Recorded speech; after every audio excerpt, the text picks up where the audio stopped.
Hello children, I hope you all are doing good. Let's start today's chapter, air. In this chapter, we're going to learn about what does air contain and wind properties and uses. There is air all around us. Though we cannot see or touch air, we can feel it. All living things need air to breathe. Air हमारे चारों तरफ है, हम उसे देख नहीं सकते but हम उसे फील कर सकते. सभी लिविंग थिंग्स को एयर की जरूरत होती है ब्रीथ करने के लिए. What does air contain? Air contains water vapour, dust and smoke and germs. Let us see how these things mix with the air. Water vapor. You must have seen water vapor, steam coming out from a boiling pan when your mother cooks food. This water vapor rises up and mixes with the air. Water from wet clothes also changes into water vapor and mixes with the air. Similarly, the heat of the sun warms up the water in ponds, lakes and rivers. This water too changes into water vapor and mixes with the air. So we can see that air contains water vapor. अब देखिए air आपकी mixture है बहुत सारी चीज़ों का. तो सबसे पहले है वाटर वेपर.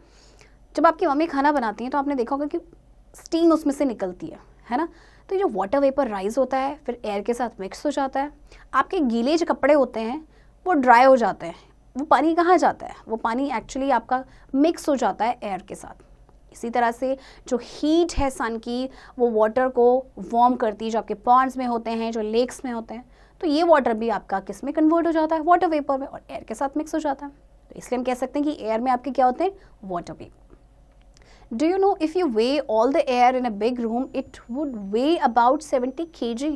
अगर आप एक बड़े से रूम में अगर एयर को अगर आप वेट करना शुरू करेंगे ना तो उसका वेट आएगा लगभग 70 kg. Dust and smoke. When people sweep roads and other places, dust particles mix with the air. Dust particles also mix with the air when strong winds blow. Factories and vehicles release a huge amount of smoke every day. The smoke rises up and mixes with the air. People who smoke cigarettes and beedis also give out a lot of smoke. Dust particles and smoke make the air dirty. जब लोग roads पे झाड़ू लगाते हैं या दूसरे places पे लगाते हैं, जो डस्ट पार्टिकल्स होते हैं ना बहुत छोटे छोटे से, वो एयर के साथ मिक्स हो जाते हैं.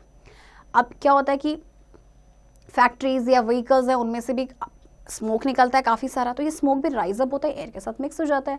इसके अलावा लोग सिगरेट्स पीते हैं, बीड़ी पीते हैं, उसमें से जो स्मोक आता है वो भी एयर के साथ मिक्स हो जाता है. तो इससे क्या होता है कि जो एयर है वो डर्टी हो जाती है. Germs. When sick people cough, sneeze or spit, germs from their bodies go into the air. When a healthy person breathes, this air germs enter his or her body and makes him or her sick. देखिए, जब कोई भी बीमार व्यक्ति खांसता है, छींकता है तो क्या होता है, या स्पिट करता है, यानी थूकता है, तो जो जर्म्स होते हैं उनकी बॉडी के वो एयर में चले जाते हैं. अब कोई हेल्दी पर्सन उस एयर में ब्रीथ करेगा तो जर्म्स उसकी बॉडी में भी एंटर करेंगे एंड वो पर्सन भी बीमार हो जाएगा. Use a hanky when you sneeze. जब कभी भी आप छींकें तो हमेशा एक हैंकी का यूज़ करें. Breathe clean air. Breathing dirty or impure air is not good for our health. This air can make us sick. We should breathe in clean and fresh air. Plants make the air clean and fresh. We should grow more and more plants. We should play in open places. We should keep doors and windows open to let in fresh air. We should not cover our faces when we sleep. देखिए, अगर आप dirty या impure air में breathe करेंगे तो हमारी health के लिए बिल्कुल भी अच्छा नहीं है. इससे हम बीमार हो जाएंगे. तो हमें हमेशा क्लीन एंड फ्रेश एयर में ब्रीथ करना चाहिए. और उसके लिए आप क्या कर सकते हैं? आप ज़्यादा से ज़्यादा प्लांट्स लगाएं. आप जब भी खेलें आप ओपन प्लेसेस में खेलें. डोर्स और विंडोज़ को ओपन रखें ताकि फ्रेश एयर आए. इसी तरह से जब आप सोते हैं तो अपने फेस को कवर नहीं करना चाहिए. Moving air. Moving air is called wind. When air moves, we say that a wind is flowing. If a wind blows gently, it is called a breeze. Sometimes the wind blows fast and strong. Fast and strong winds can cause storms. Very strong and violent winds in the sea can cause cyclones and hurricanes. Storms, cyclones and hurricanes cause damage to houses, trees, crops, animals and human beings. Moving air को wind कहते हैं. जब air move करती है तो हम बता सकते हैं कि ओके हवा चल रही है. अगर विंड आपकी जेंटली ब्लो करे दैट इज ब्रीज. कई बार क्या होता है कि विंड बहुत तेज ब्लो करती है तो उसमें क्या होता है, उसे बोलते हैं स्टॉर्म. स्टॉर्म यानी कि तूफान. अब बहुत ज़्यादा स्ट्रॉन्ग और वायलेंट विंड्स हैं जो सी में होती हैं स्पेशली, उसकी वजह से साइक्लोन्स एंड हरिकेन्स आते हैं। और जब आपके जैसे तूफान है आता है या साइक्लोन्स है, हरिकेन्स, ये करते हैं घरों को डैमेज करते हैं, प्लांट्स को, क्रॉप्स को, एनिमल्स और यहाँ तक कि ह्यूमन बींग्स को भी। Wind has speed. Wind blows with a definite speed. Wind की ना एक डेफिनेट स्पीड होती है जिससे कि वो ब्लो करता है। चलिए एक्टिविटी देखते हैं। Put some pieces of paper on a table under a slow moving fan. Observe how the pieces of paper flutter. Now turn the regulator in clockwise direction. What happens to the pieces of paper? You will see that pieces of paper get scattered here and there. This is because the wind blows with a fast speed. आप क्या करेंगे, कुछ pieces paper की ना table पे रखो और slow चलाएंगे फैन को, बिल्कुल स्लो, लाइक 1 पे चला दीजिए। आप देखेंगे कि जो पीसेस होंगे पेपर के ना वो फ्लैटर करेंगे, फड़फड़ाएंगे। अब आप रेगुलेटर को क्लॉकवाइज डायरेक्शन में उसको टर्न कर दीजिए। अब क्या होगा कि जो पीसेस है पेपर के वो क्या होंगे, वो इधर उधर फैल जाएंगे, क्योंकि विंड जो है अब फास्ट स्पीड से ब्लो कर रही है। Next is wind has direction.